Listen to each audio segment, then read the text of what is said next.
Isang hindi kapani-paniwalang pangyayari ang naganap. Isang babae na lumaki sa tahimik na nayon sa Norway, nakilala ang kanyang itinakda sa Pilipinas, nagpakasal, at ngayon ay nag-aaral ng PhD sa isang tanyag na paaralan sa Germany. Ano nga bang nangyari sa Pilipinas?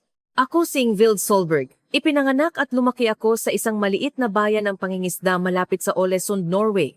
Ang aking bayan ay may populasyon na wala pang 3,000 katao. Isa itong lugar na talagang napakatahimik. Araw-araw bandang alas 7 ng umaga, kasama ko si tatay sa daungan para ayusin ang aming bangka. Si nanay naman ay nagtatrabaho sa aklatan ng nayon. Ang aming pamilya ay nanirahan na sa bayang iyon sa loob ng 4 na henerasyon, kaya masasabing kami ay totoong lokal. Mula pagkabata, iba na ako sa ibang mga bata. Mayroon akong matinding kuryosidad sa mundo sa labas ng aming nayon, lalo na sa kultura ng Asya. At sa lahat ng iyon, ang Pilipinas ang pinaka-nakakaakit at misteryoso sa akin. Ngunit hindi maintindihan ng aking mga magulang at mga tao sa paligid ko ang aking interes. Ano bang espesyal sa maliit na islang iyon? Ito ang karaniwang reaksyon. Nang 18 anyos ako at handa nang mag-apply sa universidad, gusto kong kumuha ng kursong Asian Studies. Malakas ang pagtutol ng aking pamilya. Ano ang mapapala mo dyan? Mas mabuti pang mag-aral ka ng business management o medicine, sabi ng aking mga magulang. Ngunit hindi ko ito masuko dahil may boses sa kalooban ko na nagsasabing tinatawag ako ng Pilipinas. Sa 2nd taon ko sa universidad, dumating din ang pagkakataon. Sa pamamagitan ng exchange student program, makakapunta na ako sa Pilipinas. Kahit nag-aalala, pumayag din sa huli ang aking mga magulang. Noong panahong iyon, itinuturing ko pa lamang ang Pilipinas bilang isang destinasyon ng aking kuryosidad. Akala ko, uuwi ako pagkatapos ng 6 na buwan. Ngunit mula nang lumapag ako sa Ninoy Aquino International Airport na iya, nagbago na ang lahat. Ang laki pa lamang ng paliparan ay nakamamanghana. Mas malaki ito at mas moderno kaysa sa Oslo Airport ng Norway. Pagdating ko sa syudad ng Maynila sakay ng LRT, ibang-ibang tanawin sa inaasahan ko. Ang napakaraming matatayog na gusali, ang malinis na kalsada, at higit sa lahat, ang masiglang presensiya ng mga tao. Lahat ng ito ay tumatak sa aking isip. Marso 2020.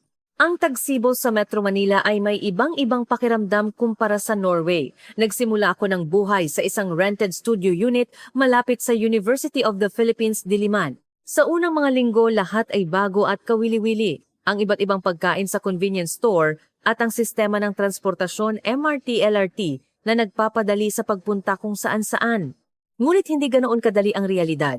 Ang language barrier ang pinakamalaking problema.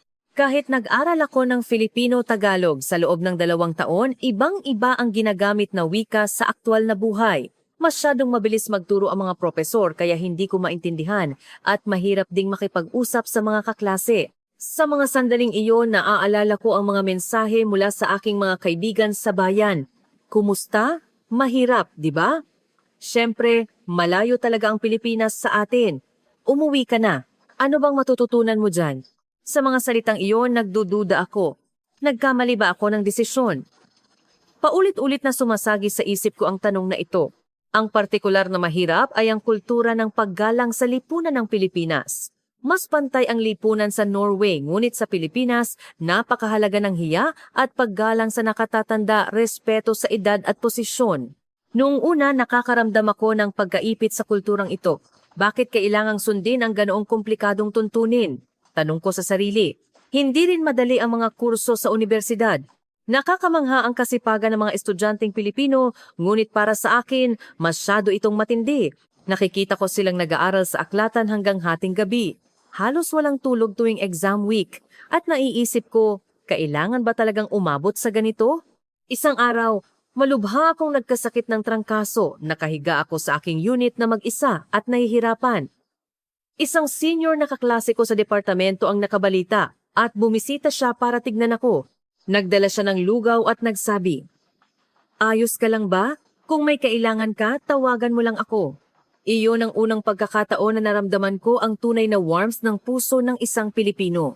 Ngunit sa likod ng panlabas na kabaitan, mayroon pa ring banayad na distansiya. Isa akong dayuhan, kahit gaano ko papagsikapan ng Filipino, mahirap pa ring maintindihan ng lubusan.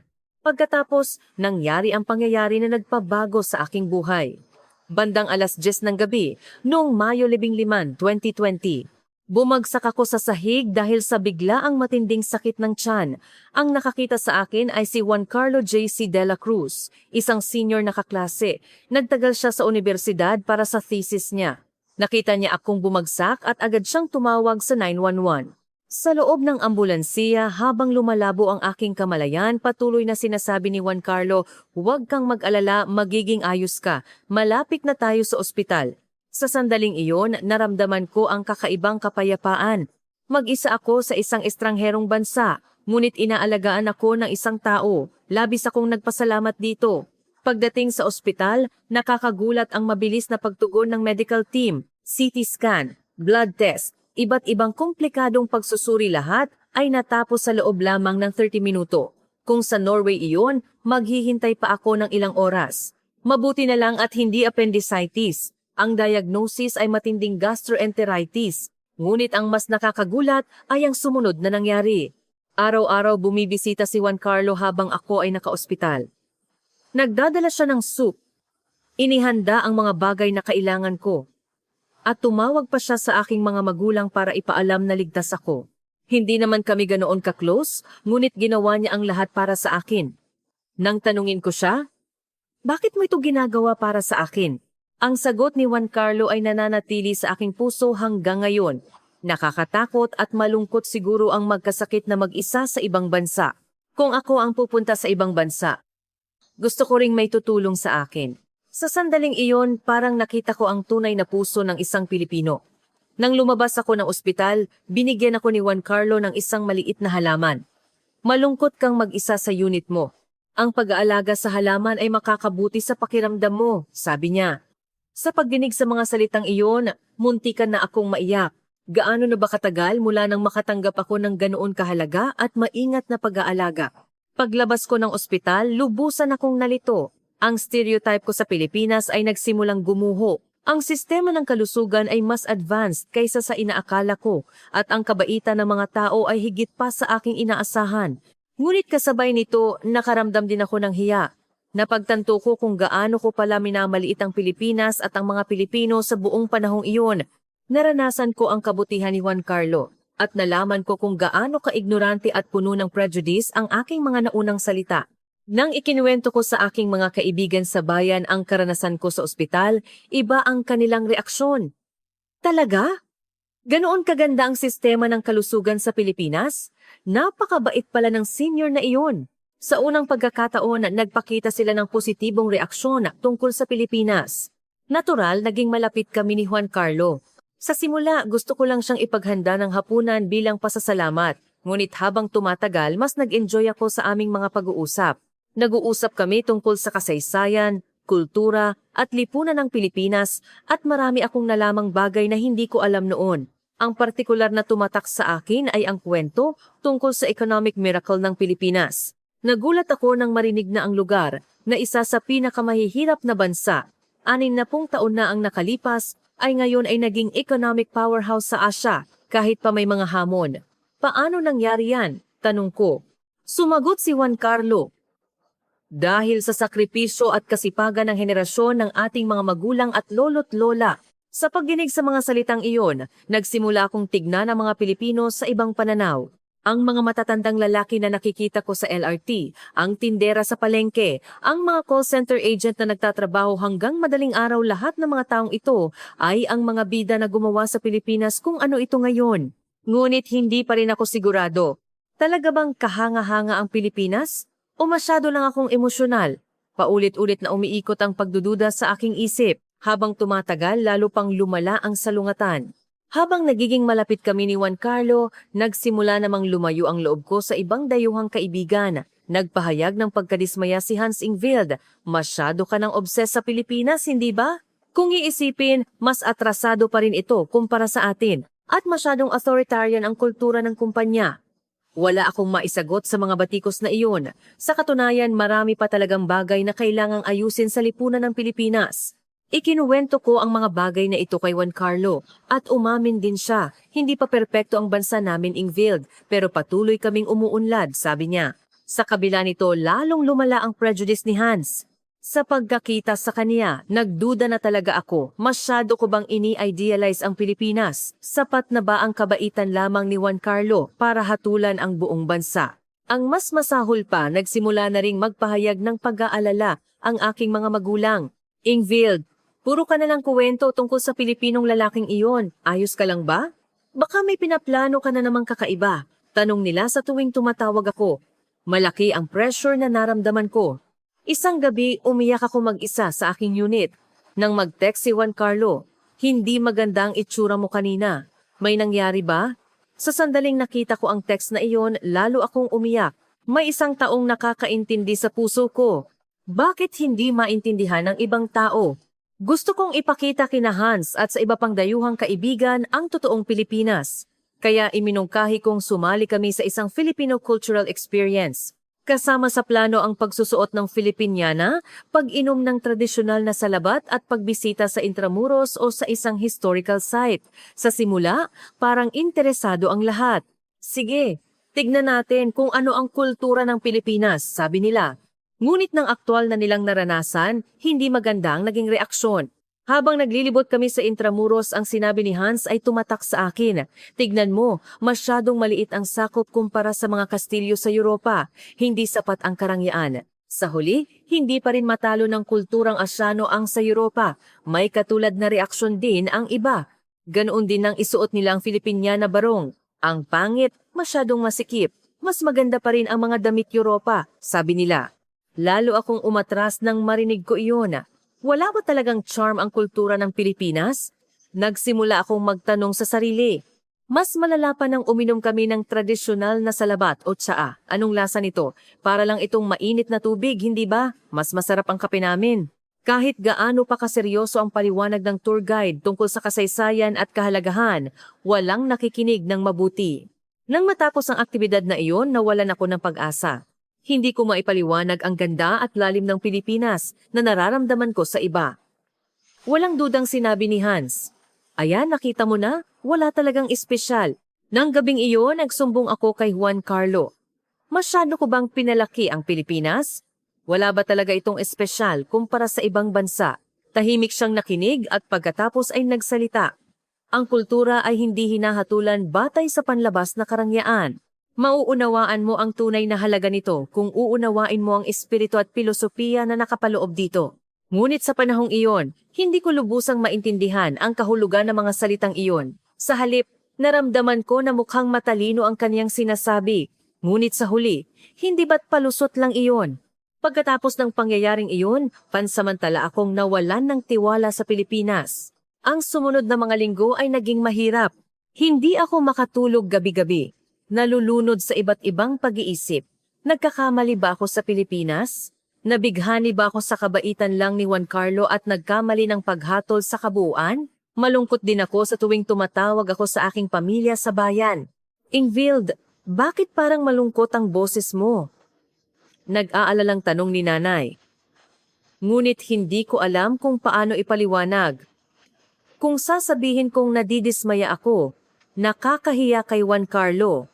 Kung sasabihin ko namang maganda talaga ang Pilipinas, wala naman akong tiwala. Ang partikular na mahirap ay ang relasyon namin ni Juan Carlo. Mabait pa rin siya sa akin, ngunit lalo akong naging mailap. Hindi kaya hindi ko talaga naiintindihan ang kultura ng Pilipinas? Hindi kaya nagkakamali ako ng interpretasyon sa kabaitan niya? Paulit-ulit na umikot ang mga kaisipang ito sa aking isip. Habang ako ay nababahala, isang hindi inaasahang tulong ang dumating. Ang pakikipagkita kay Prof. Liwayway Reyes na nagtatrabaho sa International Office ng Universidad. Nag-aral si Prof. Reyes sa Germany sa loob ng 15 taon at may malalim na kaalaman sa kultura ng Europa. Nang kumonsulta ako sa kaniya, agad niyang napansin ang aking pinagdaraanan. Ito ay isang tipikal na culture shock na nararanasan ng mga dayuhang estudyante na pumupunta sa Pilipinas, lalo na ang mga galing sa Europa. Sabi niya na parang nabasa niya ang aking sitwasyon.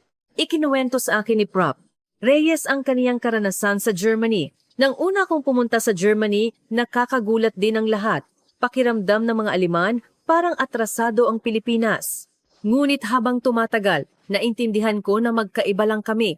Hindi ito tungkol sa kung sino ang mas magaling o hindi. Pagkatapos, Sinabi niya sa akin ang tunay na paraan upang maunawaan ang Pilipinas.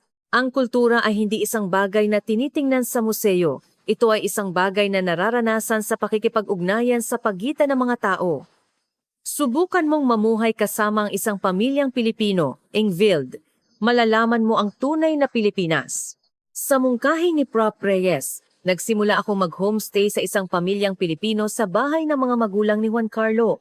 Nung una, nakakaramdam ako ng pressure, ngunit sinabi ni Juan Carlo na tinuturing ako ng kaniyang mga magulang na parang anak, kaya nagkaroon ako ng lakas ng loob.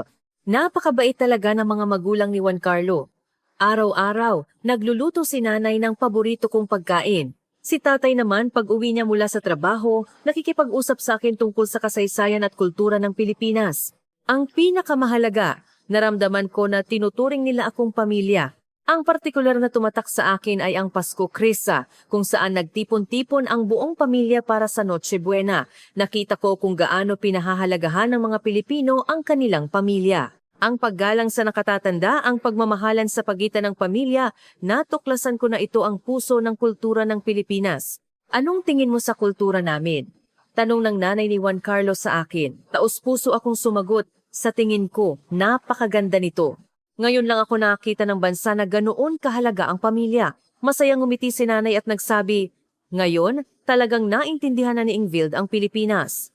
Sa pamamagitan ng homestay, nakita ko ang isang ganap na naiibang Pilipinas. Ang kultura ng respeto na inakala kong nakakaipit noon ay nag-uugat pala sa pag-aalala sa isa't isa. Ang komplikadong relasyon ng tao ay mayroon palang init ng pagmamahalan sa likod. Batay sa mga karanasang ito, gumawa ako ng bagong plano. Ipakita kina Hans at sa iba pang dayuhang kaibigan ang tunay na Pilipinas. Sa pagkakataong ito, hindi ito tungkol sa mga tourist spot o tradisyonal na kultura, kundi ang paglikha ng pagkakataon na direktang maranasan ang pang-araw-araw na buhay at puso ng mga Pilipino. Una, humingi ako ng tulong sa mga magulang ni Juan Carlo. Pwede ko bang imbitahan ang mga dayuhang kaibigan ko dito para kumain kasama natin? Agad silang pumayag. Oo naman, kaibigan ng anak namin, syempre tatanggapin namin, sabi nila. Pagkatapos, nakipag-ugnayan ako sa International Office ng Universidad at nagmungkahi ng isang authentic Philippines experience, hindi tour sa mga sightseeing spot kundi isang plano para sa Filipino family visit, paglilibot sa palengke at pagtuklas ng mga street food sa looban. Masigasig ding sinuportahan ito ni Prop Liwayway Reyes. Bukod pa rito, naramdaman ko na kailangan ko ring mapabuti ang aking kasanayan sa Filipino. Ang aking kaalaman ay sapat lamang para sa pangunahing komunikasyon. Ngunit upang maunawaan ang tunay na puso ng mga Pilipino, kailangan ko ng mas malalim na pag-uusap. Nagpasya akong mag-invest ng 2 oras araw-araw para mag-aral ng wika. Sinabi rin ni Juan Carlo na aktibong tutulungan niya ang aking plano. Taos-pusong mahal ni Engvild ang Pilipinas. Masaya rin ako. Sana malaman din ng ibang dayuhang kaibigan ang tunay na Pilipinas, sabi niya. Sa pagdamdam sa kanyang init ng puso, lalo akong nagkaroon ng lakas ng loob sa proseso ng pagbalangkas ng plano. May isa pa akong napagtanto. Ang dahilan kung bakit mahal ko ang Pilipinas ay hindi lamang dahil sa kultura o pagkain. Ito ay dahil sa puso ng mga Pilipino. Ang pusong tumulong sa akin noong ako ay nahihirapan, ang pusong sumama sa akin noong ako ay nalulungkot, ang pusong taos-pusong nagmahal sa akin, iyon ang dahilan kung bakit ako naantig. Kailangang magtagumpay ako sa pagkakataong ito. Nagpasya ako sa aking puso at nagsimulang maghanda dahil gusto kong ipakita ang tunay na kagandahan ng Pilipinas sa iba. Sa wakas, dumating ang araw para simulan ang Authentic Philippines Experience. 5 kaming dayuhang kaibigan kasama si Hans, ang lumahok. Nagsimula ito sa hapunan sa bahay ni Juan Carlo. Maingat na inihanda ng nanay ni Juan Carlo ang maraming pagkain. Adobo, sinigang, pansit gisado at iba't ibang side dish. Ang lasa ng pagkaing lutong bahay ay talagang kakaiba. Nagulat din ang aking mga kaibigan. Wow, ang sarap talaga! Ngunit ang mas nakakagulat ay ang care ng nanay. Nang sabihin ni Hans na hindi siya sanay sa maanghang, sinabi ni nanay, walang problema. Huwag mong pilitin ang sarili mo at naghanda pa siya ng isang bland na ulam para sa kanya. Maingat din niyang inalagaan ng bawat isa, sinasabing, ang sarap, di ba? Kung kulang pa, kukuha pa ako sa inyo. Pagkatapos kumain, nag-usap-usap kami ni tatay tungkol sa kasaysayan ng Pilipinas.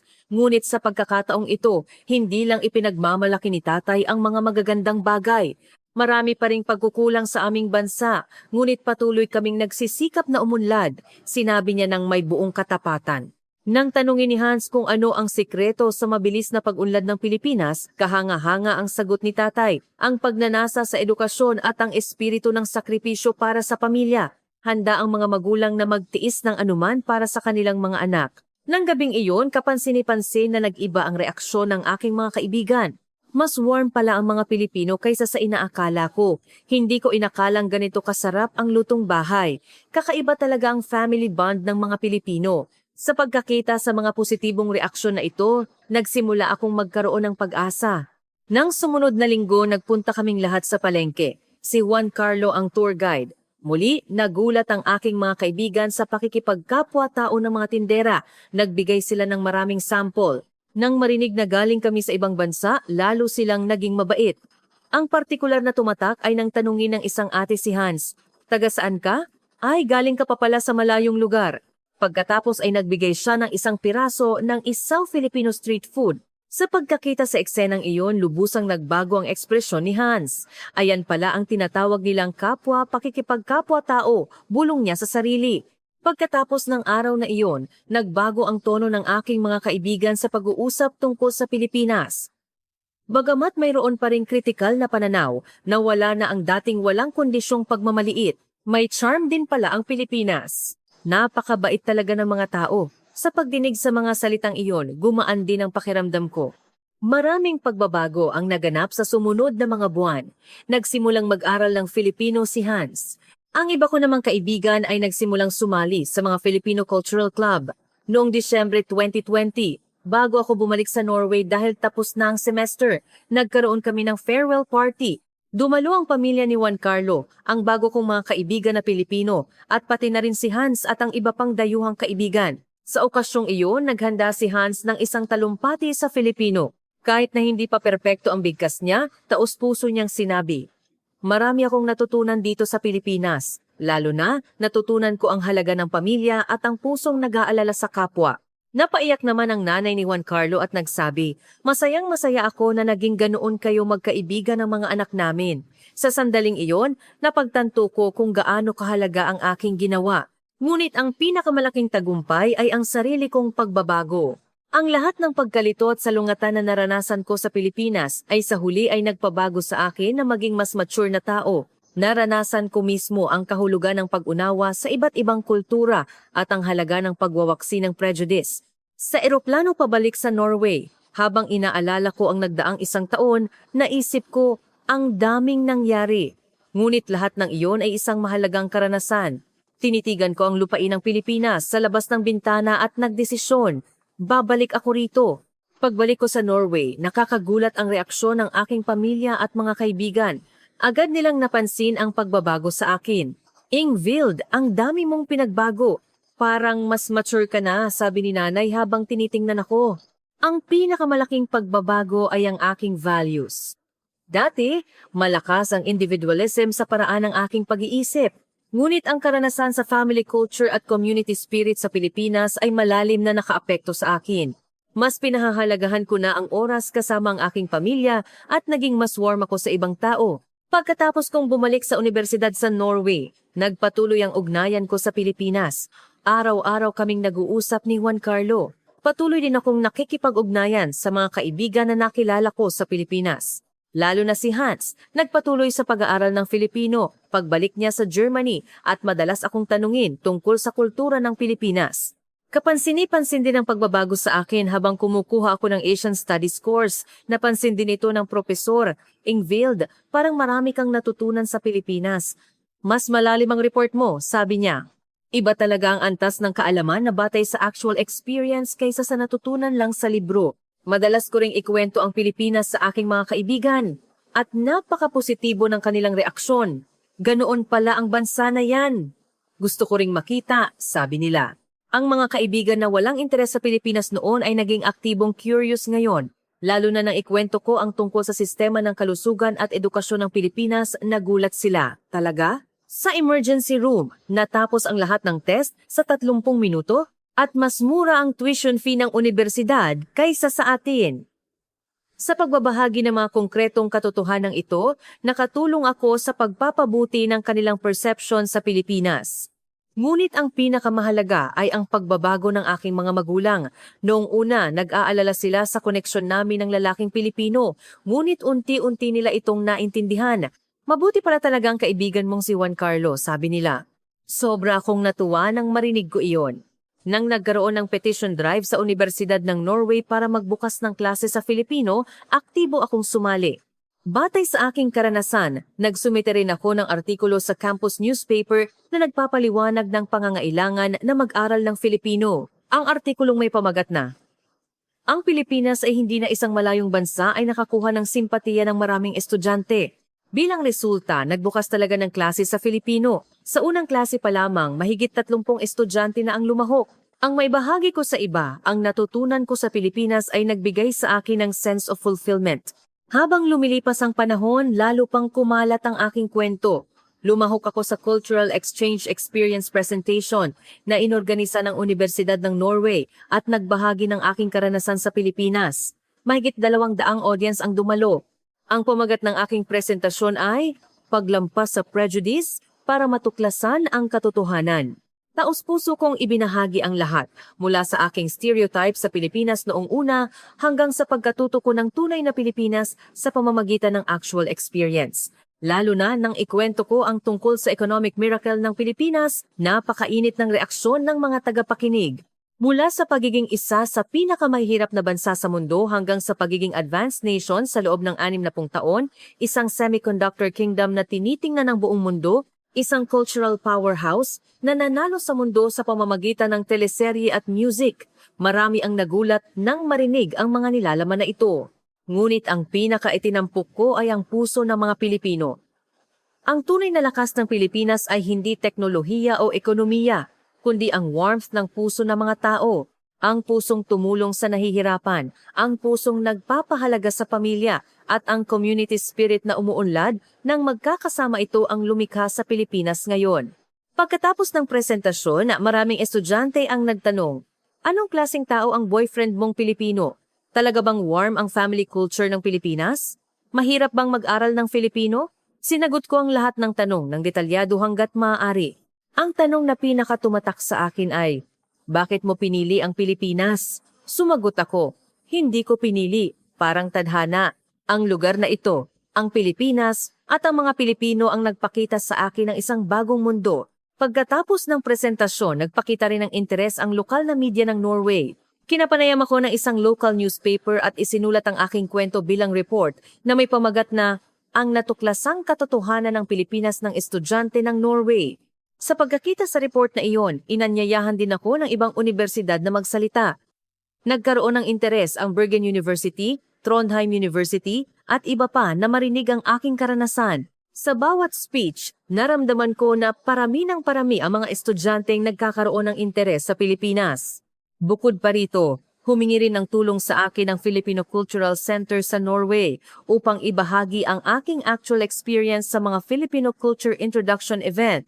Sa mga aktibidad na iyon, nakakilala ako ng iba pang mga taong may karanasan sa Pilipinas at nakabuo ako ng magagandang relasyon. Ang pinakamahalaga, ang pagbabago ng aking pamilya at mga kaibigan ang pinakamalaking resulta.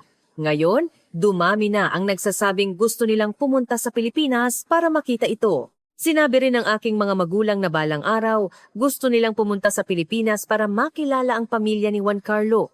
Gumawa ko ng isang malaking desisyon sa aking buhay. Nagdesisyon kaming magpakasal ni Juan Carlo sa pamamagitan ng 1.5 taon ng long-distance relationship. Nagkaroon kami ng katiyakan sa isa't isa. Direkta ring nakita ng aking mga magulang si Juan Carlo at nagsabing, mabuti pala talaga siyang tao at binasbasan nila ang aming kasal. Pagkatapos ng aming kasal, bumalik ako sa Pilipinas. Sa pagkakataong ito, hindi bilang tourist o exchange student, kundi bilang isang tunay na miyembro ng lipunan ng Pilipinas. Ang pangalawang buhay ko sa Pilipinas ay ganap na naiiba sa una. Ngayon, hindi na bago o mailap ang kultura ng Pilipinas. Pumasok ako sa University of the Philippines Diliman Psychology Graduate School at nagsimulang formal na mag-aral. Ang aking research topic ay ang adaptasyon at integrasyon ng mga multicultural family. Malaking tulong ang sarili kong karanasan sa aking research. Nagawa kong suriin ng detalyado ang actual difficulties at ang proseso ng paglampas dito na hindi ko malalaman sa pamamagitan lamang ng teorya. Sa proseso ng research, nakakilala ko ng maraming multicultural family. Maraming tao ang may katulad na karanasan sa akin.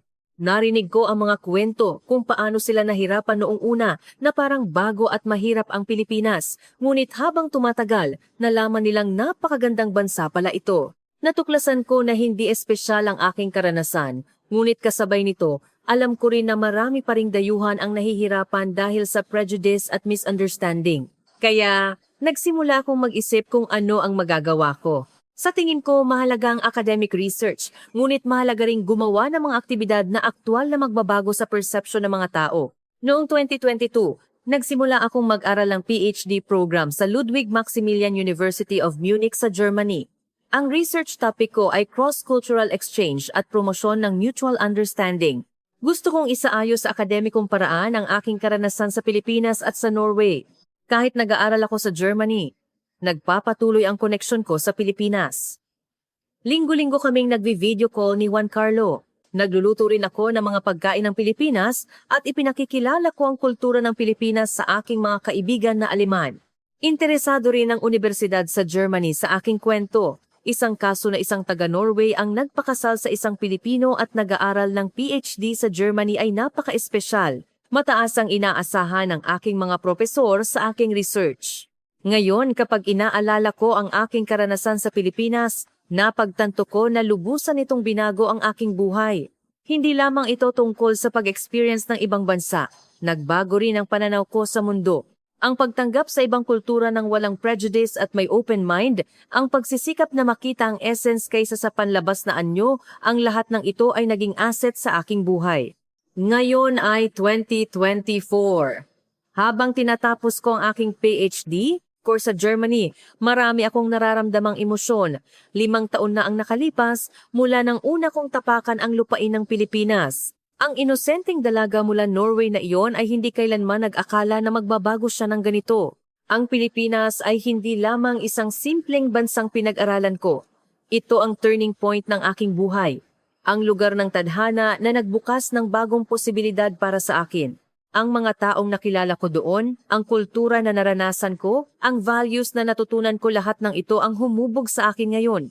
Lalo na ang pagkikita namin ni Juan Carlo, na parang isang himala. Hindi lamang ako nakakilala ng isang kasintahan, kundi natuto rin ako kung paano magkaintindihan at magbigayan ng respeto sa kabila ng magkaibang kultura. Ang buhay mag-asawa ay araw-araw na cultural exchange. Napakahalaga ng proseso ng pagtanggap sa pagkakaiba at paghahanap ng pagkakapareho. Kahit nag-aaral ako sa Germany, lalo kong nararamdaman ang halaga ng Pilipinas. Sa tuwing nakikipag-usap ako sa mga tao mula sa ibang bansa tungkol sa Pilipinas, naririnig ko ang reaksyon na napakagandang bansa pala talaga niyan. Kapag ipinakikilala ko ang tunay na Pilipinas sa mga taong nakakakilala lamang dito sa pamamagitan ng teleserye o music, nakakaramdam ako ng pride. Malapit na ring matapos ang aking dissertation. Ang pamagat ay Intercultural Understanding sa Paglampas ng Prejudice, ang pagbabago sa mutual perception ng Pilipinas at Europa. Hindi lamang nito sinusuri ang sarili kong karanasan, kundi marami ring case studies ng ibang tao. Inaayos nito sa akademikong paraan ang tunay na kahulugan ng cultural exchange. Inaasahan ko na ang research na ito ay makakatulong sa mas maraming tao na maunawaan ang pagkakaiba ng kultura at mag-alis ng prejudice at misunderstanding na magbubunga ng tunay na komunikasyon at pagpapalitan. Sa tag-init ng 2024, sa wakas ay naglakbay kami ni Juan Carlo sa Norway, ang aking bayan. Gusto kong ipakita kay Juan Carlo kung saan ako lumaki. Excited din ang aking mga magulang na makita ang kanilang manugang. Sa eroplano mula Aiia patungong Oslo, excited at nervous si Juan Carlo. Ayos lang ba talaga? Magugustuhan kaya ako ni na tatay at nanay? Paulit-ulit siyang nagtanong. Huwag kang mag-alala. Sobrang excited sila na makita ka, pang-aalo ko sa kaniya. Pagdating namin sa Oslo Airport, naghihintay na ang aking mga magulang. Nang makita ni nanay si Juan Carlo, masaya siyang ngumiti at bumati sa Ingles. Juan Carlo, napakasaya kong makilala ka. Hindi mo alam kung gaano ka namin pinagmamalaki kay Ingvild. Magalang ding bumati si Juan Carlo. Sa salitang Norwegian na itinuro ko sa kaniya, sinabi niya, "Napakasaya ko pong makilala kayo." Sa daan papunta sa aming bayan, lubusang nabighani si Juan Carlo sa tanawin ng Norway. Wow, napakaganda talaga. Ang bundok, ilog at dagat ay magkakasama ng napaka-harmonious. Ngayon lang ako nakakita ng ganito, paghanga niya sa fjord at sa malawak na kagubatan. Napansin din ng aking mga magulang ang pagiging taos-puso ni Juan Carlo. Sa hapunan, sinabi ni tatay, "Juan Carlo, talagang mahal mo si Ingvild, hindi ba? Ramdam ko sa iyong mga mata." Taos-pusong sumagot si Juan Carlo. "Opo, Ingvild ang nagpabago sa aking buhay. Aalagaan ko siya habang buhay." Pagkaraan ng ilang araw, naglakbay kami sa Tromsø sa hilagang Norway upang makita ang Aurora Borealis. Hindi pa nakakita si Juan Carlo ng Northern Lights, kaya sobrang excited siya. Talaga bang may berdeng kurtina na sumasayaw sa langit? Nakakamangha, naramdaman niya na parang may mahika. Sa unang gabi namin sa Tromsø, napakalinaw ng panahon, pinakamahusay na kondisyon para sa pagtingin sa Northern Lights. Kasama ang isang lokal na guide, nagpunta kami sa isang madilim na lugar malayo sa syudad. Kahit na negative 15 degrees Celsius ang lamig, hindi ito ininda ni Juan Carlo. Bandang alas 10 ng gabi, nagsimulang lumitaw ang maputlang berdeng ilaw sa langit. "Tignan ninyo! Doon!" Sigaw ng guide. Nanlaki ang mga mata ni Juan Carlo. Pagkatapos, habang lumilinaw ang Northern Lights, hindi siya makapagsalita. "Diyos ko! Nag-exist pala talaga ang ganito." Patuloy niyang paghanga. Nang umabot sa peak ang Northern Lights, nabalutan ng berde at purple ang buong kalangitan, parang mga anghel na sumasayaw sa himpapawid. Mahigpit na hinawakan ni Juan Carlo ang aking kamay. "Ingvild, salamat sa pagpapakita mo sa akin ng napakagandang bagay na ito. Hindi ko ito malilimutan habang buhay." Sa sandaling iyon, naintindihan ko ang damdamin na naranasan ko sa Pilipinas, iyon din ang nararamdaman ni Juan Carlo sa Norway. Sa kabila ng paglaki sa magkaibang kultura, naging mas mayaman kami sa pagbabahagi ng kagandahan ng isa't isa. Pagkatapos naming makita ang Northern Lights, naranasan namin ang iba't ibang kultura ng Norway sa loob ng ilang araw. Ang partikular na tumatak kay Juan Carlo ay ang nature-centric lifestyle ng Norway. "Kakaiba talaga na gumugugol kayo ng oras sa kalikasan anuman ang panahon," sabi niya. Nang mag-hiking kami kasama si tatay, naranasan ni Juan Carlo mismo ang pagmamahal ng mga Norwegian sa kalikasan. Sa Pilipinas, ang pag-akyat sa bundok ay kadalasang may goal na makarating sa tuktok. Ngunit dito, parang mas mahalaga ang pag-enjoy sa proseso, sabi niya. Sumagot si tatay, "Tama. Para sa amin, mahalaga ang maging isa sa kalikasan." May nangyaring nakakatawa habang kumakain kami ng tradisyonal na fish dish. Kumain si Juan Carlo at kumunot ang kanyang mukha. Pilit siyang ngumiti habang sinasabing, "Talagang kakaiba ang lasa nito."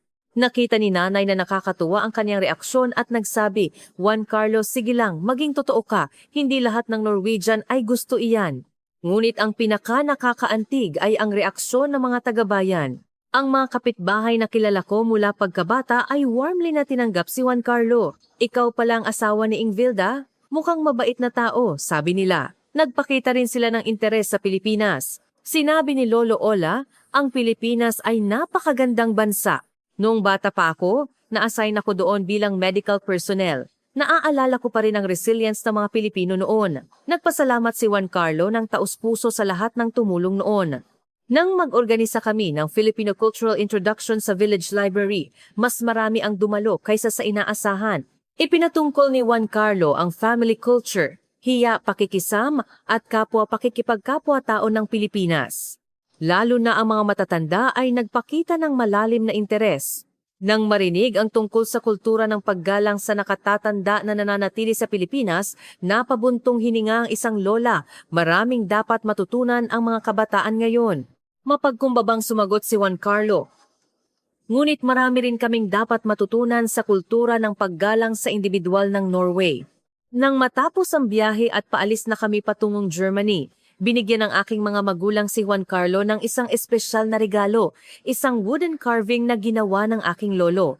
Ito ang Viking Guardian Spirit. "Sana maging masaya kayo ni Ingvild," sabi ni tatay. Nang matanggap ni Juan Carlo ang regalo, napaluha siya. Maraming salamat. Aalagaan ko ang kultura ng dalawang bansa na parang regalong ito, sabi niya. Sa sandaling iyon, napagtanto ko na ang aming kasal ay hindi lamang pagtatagpo ng dalawang tao, kundi ang simula ng isang magandang paglalakbay ng dalawang kultura. Sa paghihiwalay sa airport, sinabi ni Nanay Juan Carlo, ipinagkakatiwala ko sa iyo si Ingvild. Balang araw, gusto rin naming pumunta sa Pilipinas para makilala ang iyong mga magulang. Sinabi rin ni Tatay, sana mas maging malapit pa ang Pilipinas at Norway. Sa eroplano, sinabi sa akin ni Juan Carlo, mas naunawaan ko si Ingvild sa biyaheng ito. At napagtanto ko, ang pagkakaiba sa kultura ay hindi nangangahulugang magkaiba rin ang puso. Ang pusong magmahal, ang pusong magpahalaga sa pamilya, ang pusong magtulungan sa buhay magkakatulad ang mga ito saan man. Sa pagdinig sa mga salitang iyon, nakumbinsi ako na ang aming pag-ibig ay hindi lamang simpleng damdamin ng dalawang tao. Maaari itong maging tulay na nag-uugnay sa magkaibang kultura. Balak naming ipasa sa aming mga anak ang magandang kultura ng Pilipinas at Norway. Maraming magagandang kultura at warm na tao sa mundo na hindi pa natin alam, lalo na ang Pilipinas. Ito ay isang lugar na mas malalim at mas maganda kaysa sa nakikita sa ibabaw. Huwag lang maging isang turist, makipag-ugnayan sa tunay na Pilipino at maranasan ang essence ng kultura ng Pilipinas. Tiyayak na magkakaroon kayo ng karanasan na magpapabago sa inyong buhay, tulad ng nangyari sa akin.